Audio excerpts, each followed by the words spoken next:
A voice is heard in Ramah, lamentation and bitter weeping. Rachel is weeping for her children. She refused to be comforted for her children because they are no more. Likewise, the Spirit helps us in our weakness, for we do not know how to pray as we ought, but that very Spirit intercedes with sighs too deep for words. There is weeping in our nation, some of it too deep for words, and some of it so deep that it calls for our strongest words. 8 minutes, 49 seconds to kill a black man, 3 days to arrest a murderer. Black genocide. Stop the killing of black and brown bodies. Racism is so American that when you protest it, people think you are protesting America. To be a Negro in this country and to be relatively conscious is to be in a rage almost all the time. Strong words for the grief and the pain and the brokenness. Today, together, we share our sorrow. We cry out in lamentations for the brutal killings of black and brown people by the police. We cry out with sighs too deep for words, America's systemic oppression of black and brown people. And we cry out with our strongest lamentations and confess America's original sin of racism. Weeping and confession. Confession and weeping. We must name our sin. We must confess our sin. And while we weep over the deep wounds of our sin, we must resolve ourselves from this point forward to be a part of the healing. We as a nation, and we as Pullen Memorial Baptist Church. Today we weep. Today we confess. This afternoon and every day thereafter, we must get to work. To free the oppressed, to heal the sick, to feed the hungry, and to work for racial justice for our black and brown sisters and brothers. To do less is to be complicit and to condone racism. To do less is to give up our right to call ourselves a Christian church. And to do less is to deny the words of black Jesus who said, "Love your neighbor as yourself and love one another as I have loved you." The call to worship this day is a call to justice love. And so may our worship call us as a church and as individuals to take up the mantle of Jesus and do the work of racial justice. Let us worship.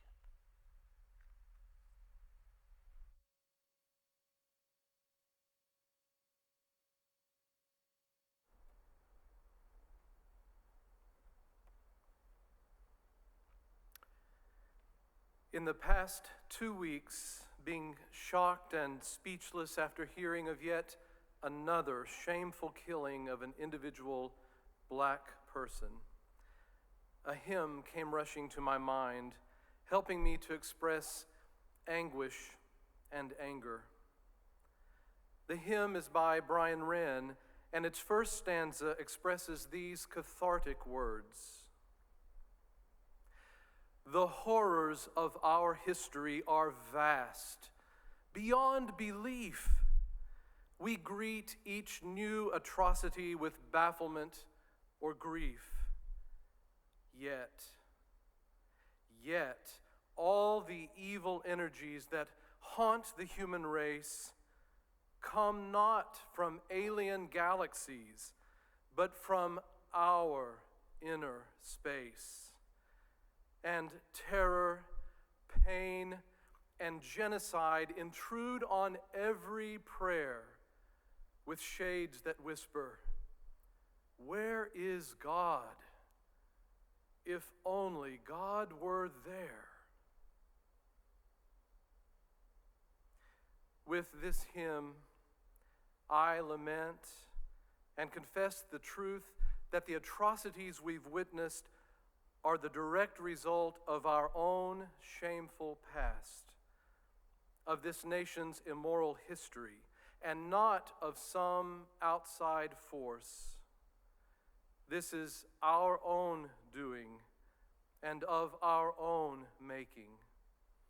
It results from a history of white supremacy turned into white privilege. This history is revealed in a personal example I found out about just several months ago. My maternal grandmother died of a rare disease in June 1968, when I was almost 3 years old. As she was dying in the hospital, she asked my mother to forgive her if she had instilled any prejudice within her. She wanted her to know that any racial bias that she had shown in her life was wrong, that prejudice against people of color was wrong. This weighed very heavily upon my grandmother because during her time in the hospital, it was an African-American nursing assistant who cared for her and who, with kindness in her most excruciating times of pain, would rub her with lotion to relieve her pain. And I'm sure my grandmother, a committed Christian, came to see Christ in this woman as she should have all along. And through this individual's selfless acts, my grandmother recognized the error of her thinking and that of her society. Today, we lament and confess the horrors of our history. Our hearts are breaking for all the oppressed, and our spirits groan with a groan too deep for words.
Several months ago, as Robin and I walked in our small town, we passed a metal power box on a utility pole just less than a mile away from where some 40 years ago a billboard once read, "KKK welcomes you to Smithfield." On that power box, we took notice of a sticker that someone had placed on that box which read, "It's okay to be white." I don't know the intent of the person that stuck it there, but I'm guessing it was someone's frustrated response to Black Lives Matter. Robin and I just shook our heads with disgust, and we continued our walk. With the recent events, the killing of Ahmaud Arbery, Breonna Taylor, and George Floyd, and upon witnessing the response, the protest, the sadness, the anger, the civil unrest, and the resurgence of the cry, "Black Lives Matter," all from my comfortable couch, I reflected upon the words on that sticker, "It's okay to be white." I confess that I'm guilty as one immersed in white privilege and just walks on by. I fit the description of a male Caucasian who just sits and observes from the comfort of my couch, knowing that things are not okay with our black and brown sisters and brothers, but yet I sit. This is not okay.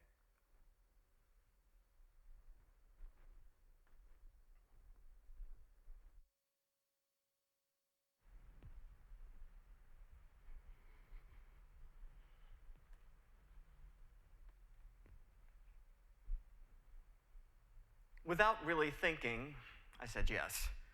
Yes, Nick, I'll meet your daughter at the march. Yes, I'll participate in that community forum. Yes, I'll write a letter to every elected official. Yes, I'll sign up to speak at the special city council meeting and talk about police brutality and anti-black practices in Raleigh. Yes, I can find a way to feed that family. Yeah, send him over. I can find a way to pay his rent. And at worship planning this week, when this staff collectively acknowledged that what we needed as a community was not really held in the passages of the lectionary, but resided in confessing our own emotions and ideas about white supremacy, without really thinking, I said yes. I had no idea or considered how difficult this particular task would be. How do I talk about a God too nestled into the comforts of a white church while living in a country where black and brown people are killed? How do I talk about the liberation of Hebrew slaves from Egypt while living in a country that has enslaved the descendants of Egyptians? How do I participate in the Church Universal knowing she has used her power to demonize and colonize brown, black, indigenous, people of color, and their communities around this world? How do I handle my own Baptist role models who worked so relentlessly for racial justice during their careers and then spent the remainder of their lives in all-white spaces that were filled with anti-black sentiments? How do I acknowledge and remedy the fact that I have reaped rich rewards of black literature, black film, black theater, black art, and black music without bearing any of the burden of black suffering? How do I reckon with a society that was more comfortable granting humanity to corporations than acknowledging it had stripped that same humanity from people and made them chattel? How do I begin to minister to people of color in this congregation, in this community, as they are exposed to daily violence? How do I confess that I would really rather be home reading books about race than engaging in the hard and uncomfortable work of liberation? How do I confess I have stopped asking if any of us are okay, because it is obvious none of us are okay? I don't know. I don't know. I hate saying that, but it's a phrase I've learned to use. And now I see it as a first step to learning, changing, transforming, if you will. This simple phrase allows me to be open to new ideas, new voices, new ways of being, new ways of living. And at this moment, folks, I need these new ways in the world, this community, in Pullen Church, in my life. I don't know the answer to any of these questions, but I do know, I pray, the good and right thing to do. It is good and right to be in solidarity with brown, black, indigenous people of color, making room for their voices, their experience, and their lives. It is good and right to use my privileges to advocate for liberation and justice. It is good and right to show and stand beside, behind, in front, wherever I am needed. It is good and right to have hard conversations with other white people about the importance of being actively anti-racist. And it is good and right to invite me all, for me to invite all of you into this work. This morning I was having a daily conversation with my friend Lorena, and we were talking about protesting, feeding people, housing people, advocating for people, abolishing the police force, and caring for each other. She paused and she said, "You know, this is what it means to be loving in perilous times. This is what it means to be loving in perilous times. This is what it is to be loving. This is what it is. This." How do I talk about God in these times? I say yes.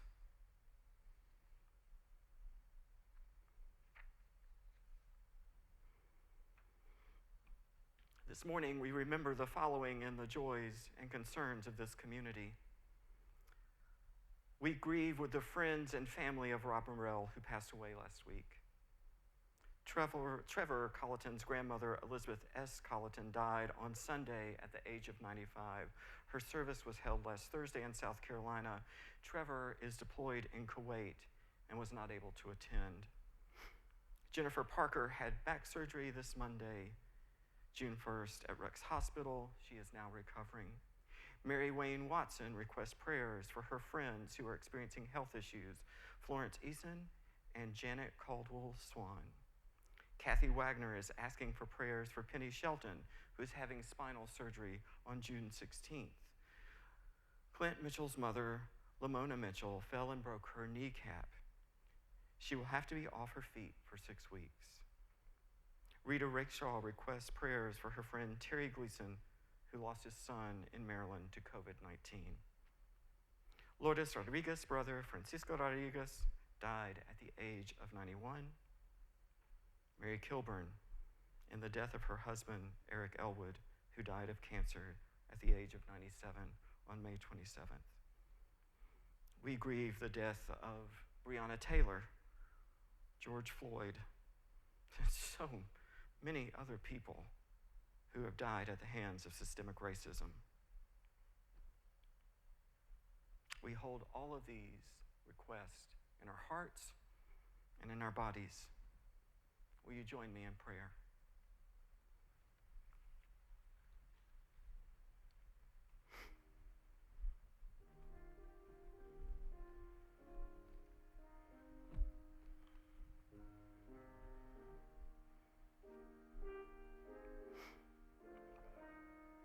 For far too long,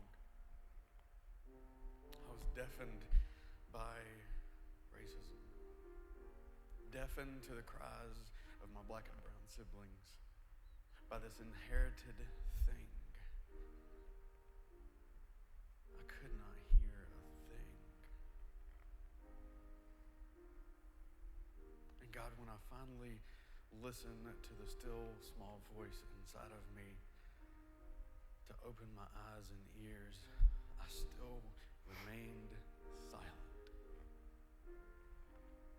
Because I was too scared to face suffering. I was too scared to possibly lose a job. I was too scared.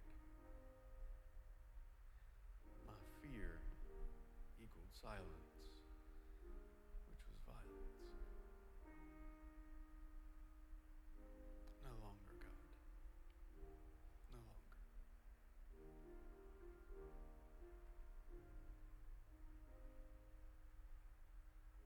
God of us all, forgive me for being a bystander. Forgive me for walking past where I should be stopping. Forgive the sin of my inaction.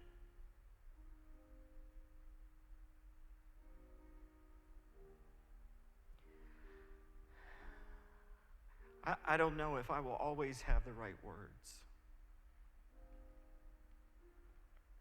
but I'm going to try. I don't know if I can always do the right thing,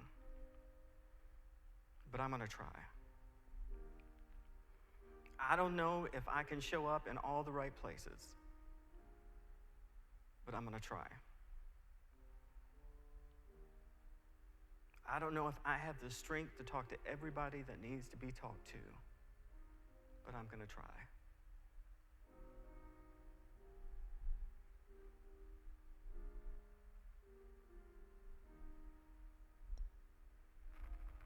God, we are your people. We are your people offering our confessions. Our confessions of fear, our confessions of inactivity, our confessions of privileged white people.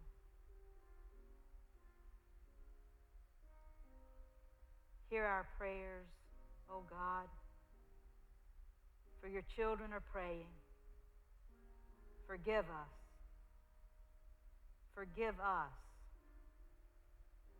Forgive us of our sin of racism, and give us the courage to fight the injustices that are killing your children who are black and brown and the indigenous people of color. We confess, oh God, listen to your children praying.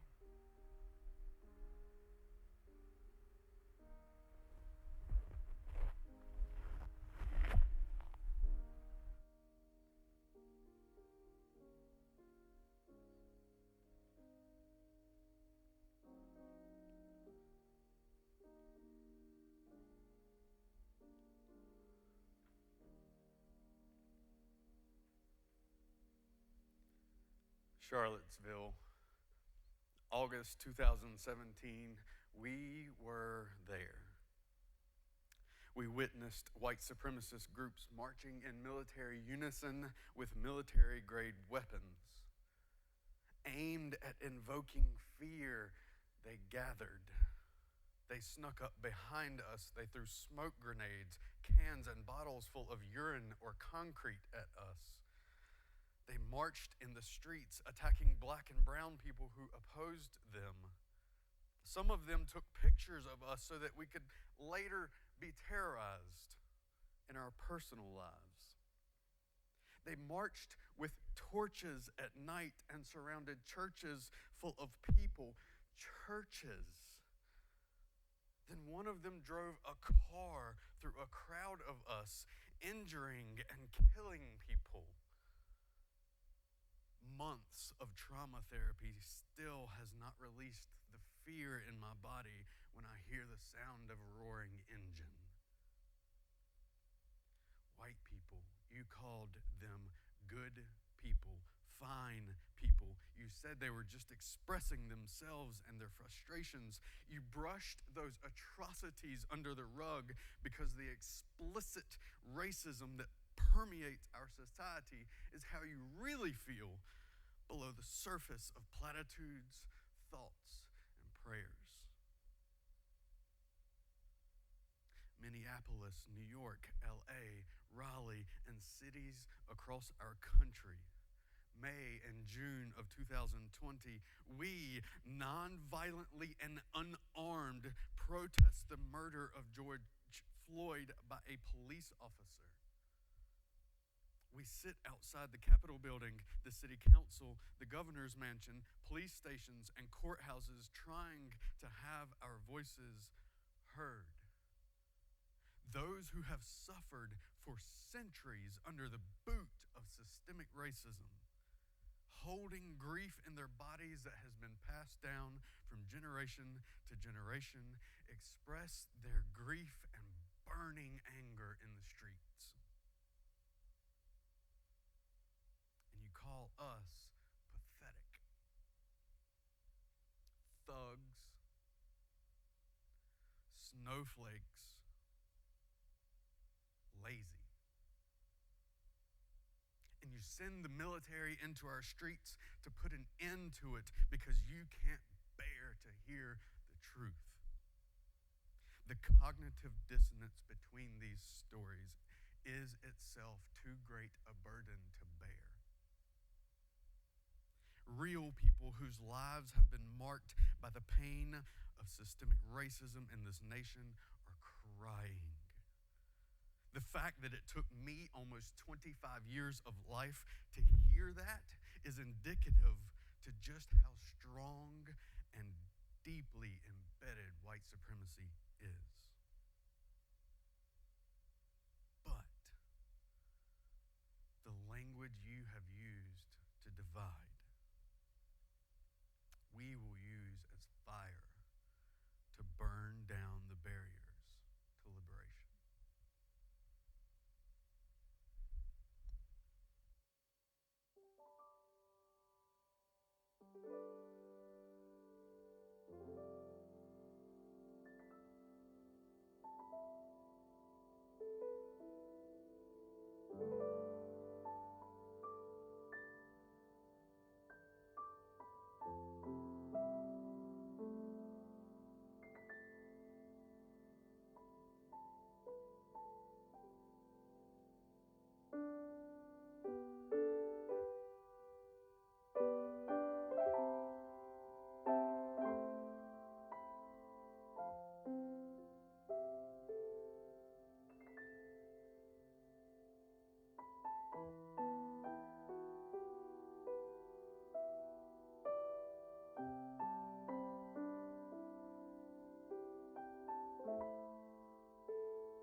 walked down Hillsborough Street past many of you on Wednesday holding signs in protest.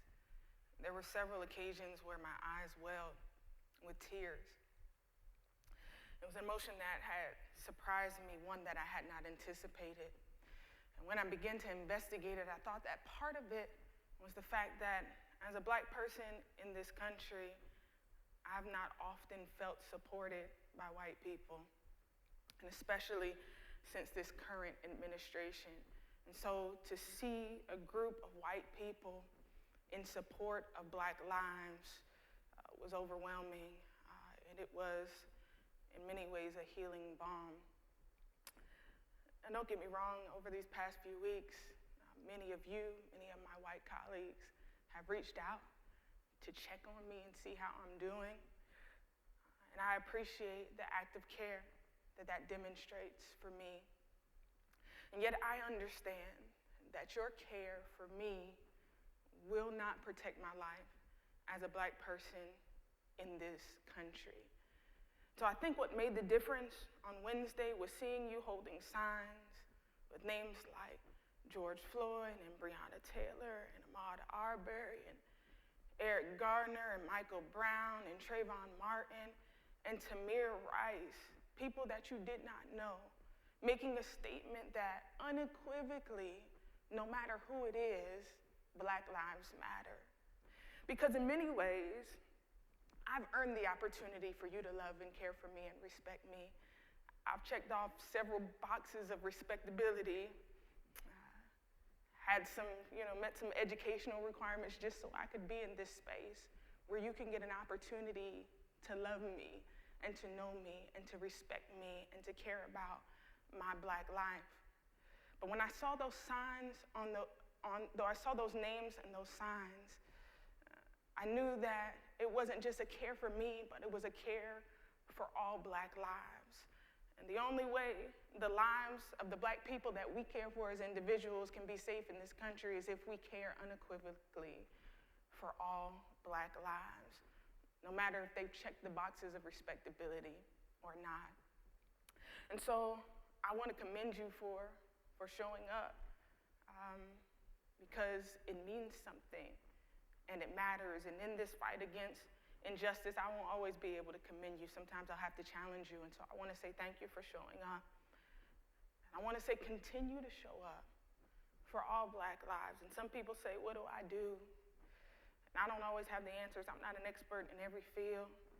But I would say, what would you do if it was your child, your spouse, your friend, your neighbor, your neighborhood? Start there and keep showing up for all Black lives as if they were the individual Black lives that mattered to you.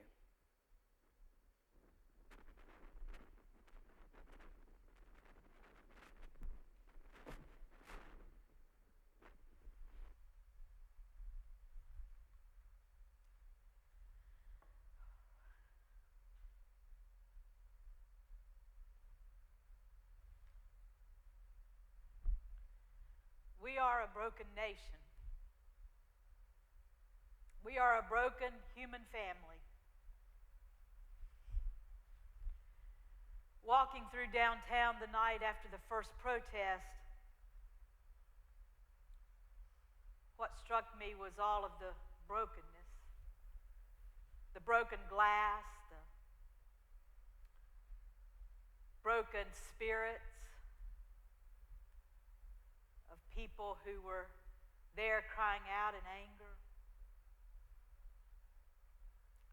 There was so much brokenness that evening. I went to bed that night thinking about all of the brokenness. The next morning I got up, I came here, led worship, and as soon as I got home, I went back downtown. I wanted to sit in that brokenness a little longer. But as I got downtown, there were many, many, many people, diverse people, cleaning up downtown. Most of the glass had already been swept up and hauled away. People were wiping down buildings, scrubbing hard to get messages that had been painted on buildings off. And in the midst of all of that, I had another emotion. I felt this sense of community and this sense of hope of how folks were coming together, all different kinds of people to clean up the mess, the brokenness. And I was overwhelmed as I walked through downtown, and the tears welled up in my eyes as I saw people of all ages, all races, all colors, all religions coming together to clean up. And I had all these mixed emotions.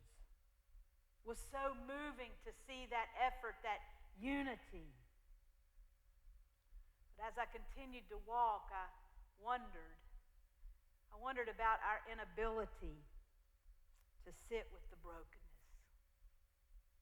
to sit with the pain, to sit with the destruction, to sit with the anger and the frustration. We had to clean it up so fast.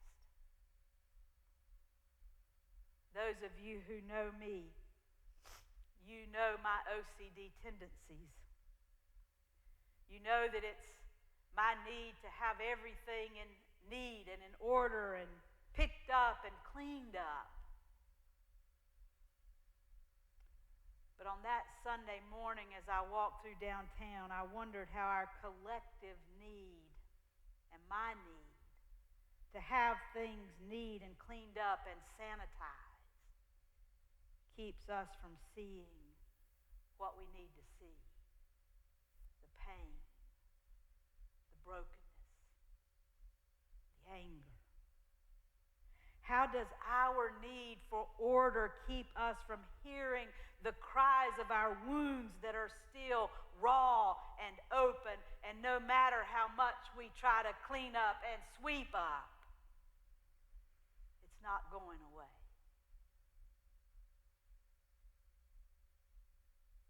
If we can't sit with and see and accept our brokenness and our anger, I'm not too sure we can heal it. The first step to wholeness is always to admit that something's broken. I'm broken. As a white, privileged person who grew up in the South, I am broken.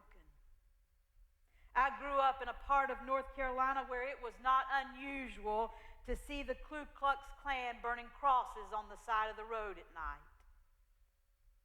I grew up in small rural America where the racism there mirrored the racism of the larger America. Racial bias was taught to me implicitly and explicitly. I am broken. I want to heal the brokenness. I'm committed to healing the brokenness.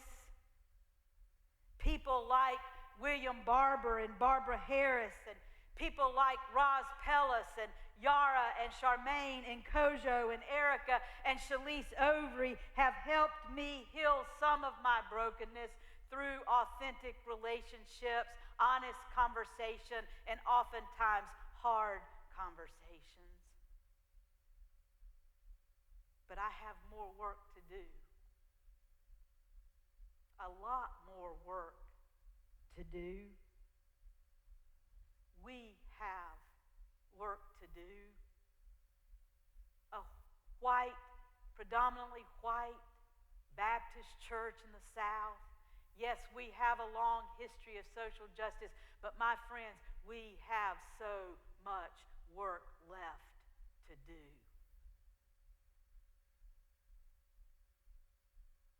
That work, as people of faith, in some ways, starts at this table. This table where there is no distinction between race. There is no distinction between gender or gender identity or the color of one's skin or whether you are a saint or a sinner. All of us come to this table broken and in need of some kind of healing.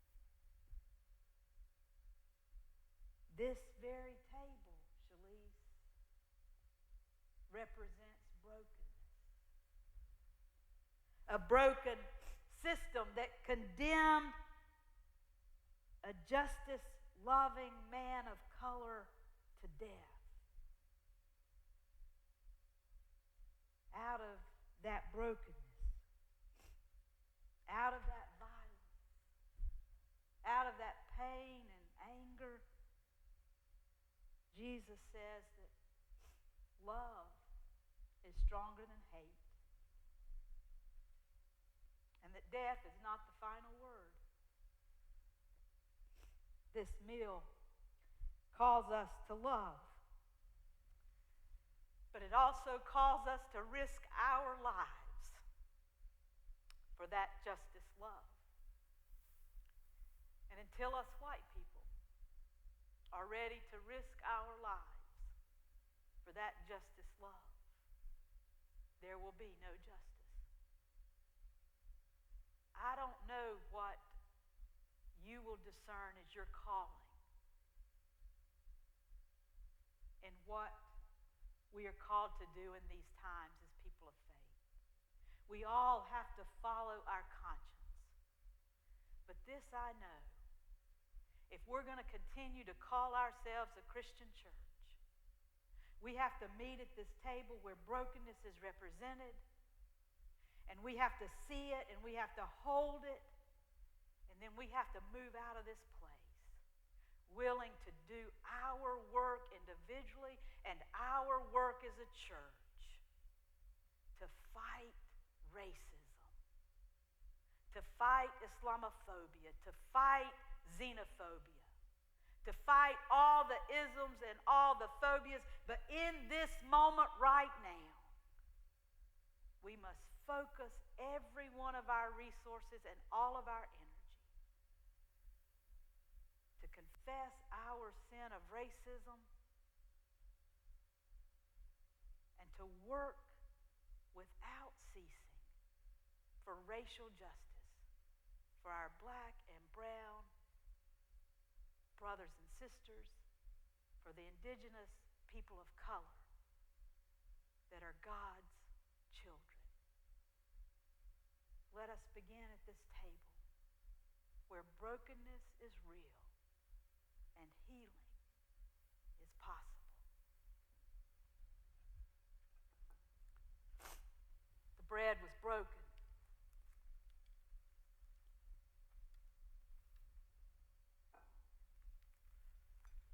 And given to us that we might remember the love that Jesus poured out for us. The cup was given so that we might remember the blood that has been shed, so that we might continue the work of justice. Let us all partake of this meal.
Yet still black men are doomed to die by those who wish to vilify.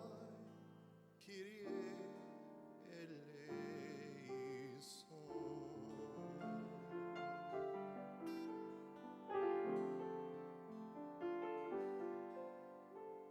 It is enough, the harm must cease from warring madness by police who are sworn to protect, keep peace. Kyrie eleison.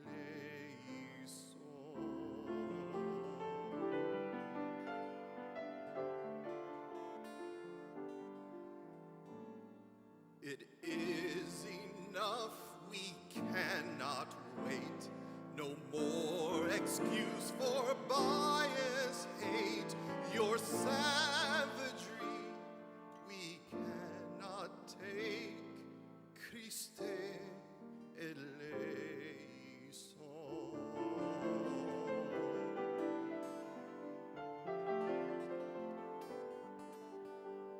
It is enough, we cannot breathe. Will you stand there and watch us bleed? Are you not moved by cries and pleas? Christe eleison.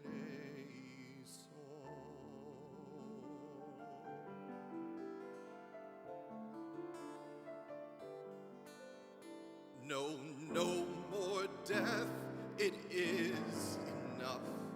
No more dead sons, it is enough. No, no more tears for lives cut short. Christe eleison.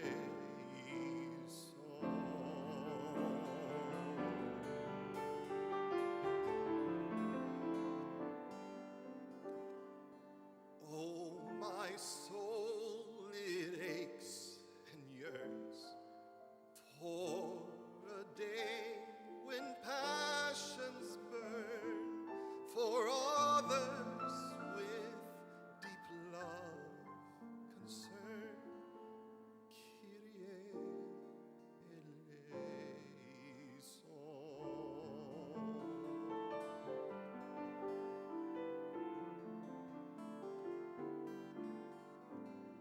I've had enough of these charades, of cliches and hasty crusades, whose triteness wounds and cuts like blades.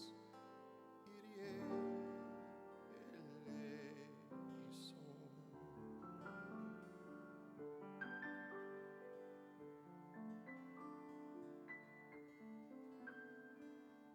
There are no words that can contain depth of wounds our souls sustain each time a grieving heart exclaims,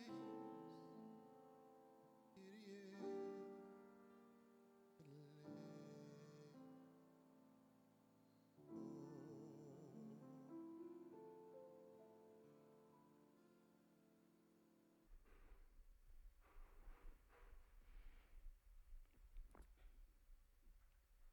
Normally at this time, we would dismiss you from this place.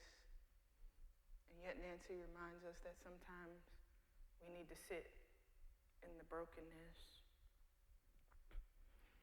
I was looking at the liturgical calendar. Something really stood out for me this week. That since last Sunday, Pentecost, every Sunday thereafter, this is the first Sunday after Pentecost, second Sunday after Pentecost. And until the end of November, we remain in the season after Pentecost. So why is Pentecost so short? We literally have nothing else to commemorate until we celebrate the little baby that was born. Why not leave more room for Pentecost? And then it occurred to me, we like to move on quickly from things that make us feel uncomfortable. And in the black church, there is this thing called tarrying. It literally means stay there until you get it. And so there would be people during revival season who would sit on the mourner's bench in the front, and the mothers would stand over them and pray over them, and they would ask for the empowerment of the Spirit. Sometimes they would get ready to go up, and the mothers would say, you don't have it yet. Stay there until you get it. The scripture calls us who live by the Spirit to keep in step with the Spirit. And whether we want to move on from Pentecost or not because it makes us feel uncomfortable, the Spirit of God is still moving across this country. And some of us aren't ready to get in step with the Spirit, to fall in line and do what we need to do, and so we need to stay right here until we get it. So I invite you, as uncomfortable as it might make you feel, to stay here in this moment of grief until you see it, until you understand it, until you feel it, until you're ready to get and move and in line with the Spirit. Stay right here until you get it.